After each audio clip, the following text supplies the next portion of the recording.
All right, hey, so Train with Sand, Luther, welcome back to the channel. This is the crazy backyard.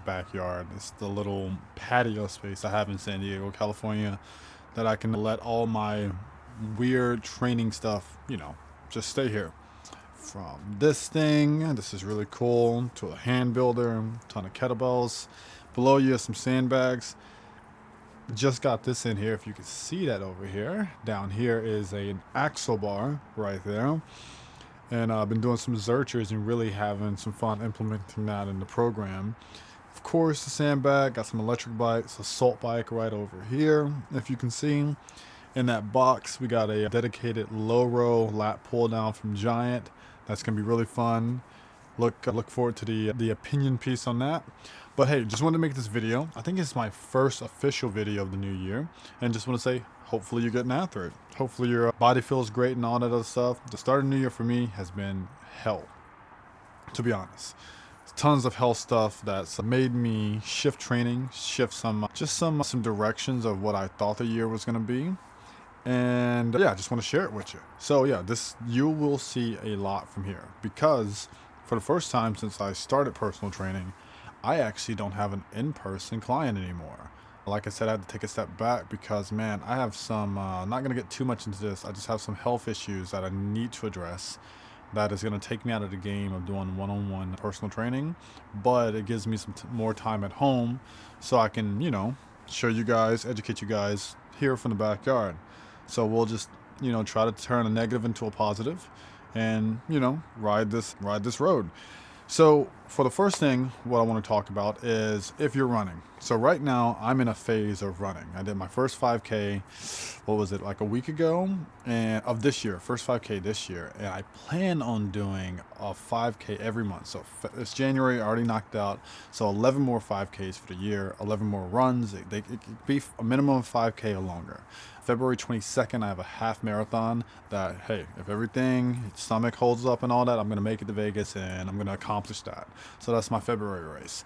But what I've noticed is I've met a lot of people. It's funny, when you start doing things and you keep doing things and on that road, you will meet people. It's like since you're on the exact same plan, programming, or you're adapting these new habits, right?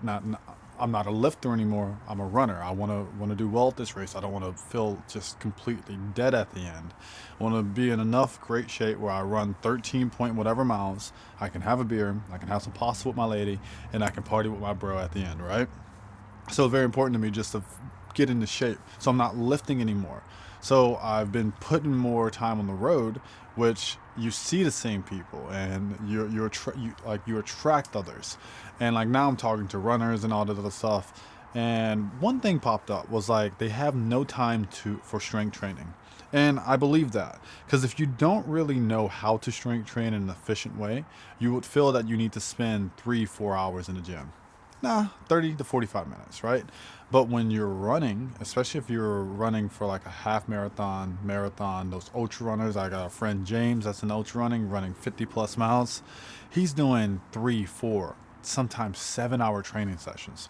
Where is the time that he has to put in or to sprinkle in a little bit of strength training? And if you're still watching here, this video is for you. So if you're a runner, you're putting in hours and hours on the road, right? I want to talk to you about a sandbag pickup or a deadlift or any just compound lift such as a clean and jerk, anything that's in your wheelhouse. But I'm going to gravitate more because this is training with sand to a sandbag pickup because I believe it's one of the most like entry level lifts that I can teach you without the law of diminishing returns of if you mess up, you're going to break your back. Now, the bar, I can't say that because it requires a ton of technique to do it correctly for a large amount of repetitions. But for a sandbag, you do this. If you got kids, you got a little girl, little boy, you pick them up, throw them, boom, right? It's just like a little sandbag, but this one doesn't have 2 arms, 2 legs, 2 elbows, right? So, what I want to talk about is if you're putting in that road work, right? If you're grinding, like I said, 3, 4, 7 hour training sessions. And when you're training for ultra marathons, you get into those long distance run. I'm training for a half marathon and I'm doing 1.5 hours, 2 hours of running each day. Sometimes at the low end, 45 minutes. So it is time consuming. this is what you need to do. So we're going to start first with the sandbag pickup. I've showed this a lot here, but it's very simple. Let me just move this. It's a little cramp. I'm going to take this off. Get a little naked for you guys. So sandbag pickup. Honestly, if you have a medicine style sandbag like this, or strongman sandbag, which is kind of just like a bag. Hold on, I'll grab it here. Let's see. Boom. That is, I don't know if you can see that. Hopefully you can see that. That's 100 and, oh, that's perfect. So stay right there. That is 130 pounds. This is about 91. It says 80 to 125. I overfill them just a little bit, okay? So very, very simple. When you're doing this with these bags, you want to divide it into 4. So push this over, right? If it's standing up, short way, long way, you're going to divide it into 4 because you're trying to locate its middle. And you take your middle fingers and you connect it on the other side. So example, I have a Freedom Strength Sandbag, my favorite. You can use code TRAINWITHSAND, all one word, on their website. Link in description below to get you a 10% off your entire order. Anyway, so you go here, divide it into 4, right? I'm going to rock back and forth, find my center point, try to connect my middles to its middle, right, on the other side. And then watch my hips. My hips do not go up. They go down and in and scoop. And it lifts. Boom. 1. Right? Easy. Now, if you want to be a little bit more explosive with that, right, you can add a catch where as soon as those hips engage, shoot it up. And turn it into a squat. Just stand up. Easy, right? Divide it into 4. Now, look. If you're trying to do some strength training, right? Oh, sorry about that.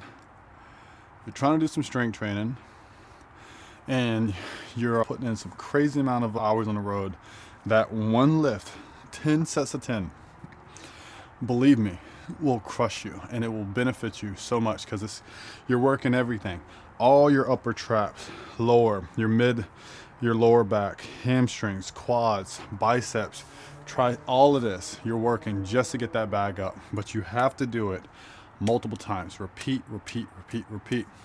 Now, if you don't have a bag, I'm trying to see if I can turn this into not zoom in.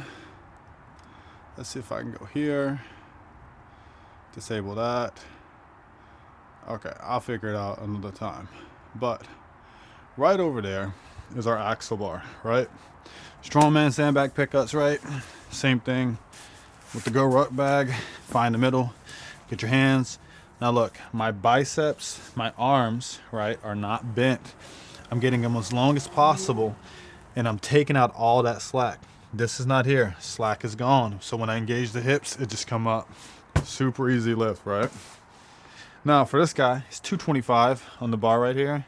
This axle bar, I love pressing movements with axle bar. I love a deadlift move with axle bar. Actually, I'm a bit of the Olympic bar hater, and I just love the axle bar for a lot of things. Separate video on that one. 225 on the bar right here. Right? A lot of technical stuff come here. Man, you go to a bag, you step over it, not behind it, or above it, over it, divide it into 4, you pick that thing up, right? Now, with a deadlift, and I'm going to go over under grip, you can do hook grip, whatever you want to do, you have to make sure you're measured correctly. So I'm in the center, I have correct space on my left side and right side, right? Everything's measured right, the weights are good, and then I'm not going to bend my back down, I'm going to hinge down. So I'm setting my hips back, right? And then I'm going to lower myself. Boom, locking in, and watch my grip. I'm here, and then I pull. You hear that sound? That means there's slack in the bar. I'm gonna get that out, and then I'm gonna slowly not raise my hips up. I'm not doing this. I'm inserting my hips forward. 1, and there's no slack. 2, 3. Boom. Now deadlift's a little different. I don't really like to take those past 10 reps if we're training them, but if you can get after it, get after it. 3 sets of 5, 5 sets of 5. Do that after a long run, or sprinkle in 3 to 4 times a week, 2 times a week, honestly. And that's your strength training. these massive compound lifts can help you in your running. I know it can, because there's no way being stronger and more resilient results into poor performance, right? So don't have an excuse to, since you're running and all that other stuff, to not do your strength training. It's required. Here with Train with Sand, we focus on training for events, for life, just having fun, getting after it. And if you want to know what I'm doing, I have a community called Train with Sand program. You can join it. It's $50 a month. And right now we're in like a half marathon, more running than lifting. But every Sunday, I'm going to be posting my weekly programming. So you can just do what I do. And if you have any questions, you can just ask in the community. You guys got anything else for me? Like, comment, subscribe, join the community, and I'll see you in the next one.